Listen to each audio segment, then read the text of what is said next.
I'm Ninja Greg, and you're watching The Ninja Greg Show, and this is my review of X-Men Appoclypse. So what's the story? Well, take an alternate universe comic series of the X-Men and adapt it to film, except not really, because this movie series kind of already rewrote the previous X-Men movies for the better, in my opinion. Trying to explain the differences between them and explain everything about the different movies and the comics and stuff would get way too convoluted, and considering I'm trying to crank out as many of these videos as I can per week in order to make up for lost time, that's really time I don't have, so let's just examine the movie on its own merits. Whew. Okay, so the positives. I like how these movies give characters who were previously unknown to the general audience some time to shine in the sun. I mean, before this movie, characters like Appoclypse and Angel and Psylocke and all of them were mostly known to people who either read the X-Men comics, grew up with the X-Men TV series, or both, or not the general audience is what I mean. And that's something that can be applied to most superhero movies, not just this one, by introducing new, when I say new, I mean new to the general public, or not comic geeks. I think you know what I mean.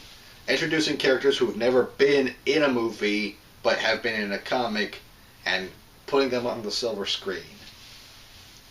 And I like Oscar Isaac as Appoclypse in this one, because thanks to this movie and Star Wars Episode 7, The Force Awakens, we now know that he can play both the dashing hero and the menacing villain. The action was good, of course, but the best action sequence in my mind was a scene where Quicksilver runs at super speed through the X-Mansion and saves most of the students to the tune of Sweet Dreams. Because the 80s. Sweet dreams are made of these. Who am I to disagree? At a later time, I'll talk more at length about what I think of these new X-Men movies in comparison to the older ones and the comics. But for right now, I'll just say I liked the characterization, how all the characters were portrayed, and how familiar characters kind of got a fresh introduction, and all of the many nods to X-Men's comic book history in not just this movie, but some of the previous ones as well. As for the negatives, well, the story has been done a million times already, and will probably be done a million more times. It's just stop Big Bad from destroying the world, or taking over the world, or remaking the world. You know what this is. You've seen it a million times before, because everybody's seen it a million times before.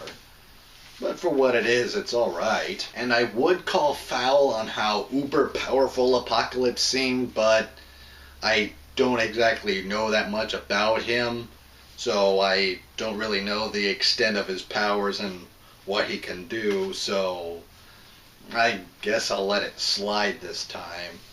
And this movie is definitely not for newbies. You definitely need to see the previous movies, or at the very least come into it with some knowledge about X-Men and their mythos. But yeah, this is a movie you do not want to come blind into.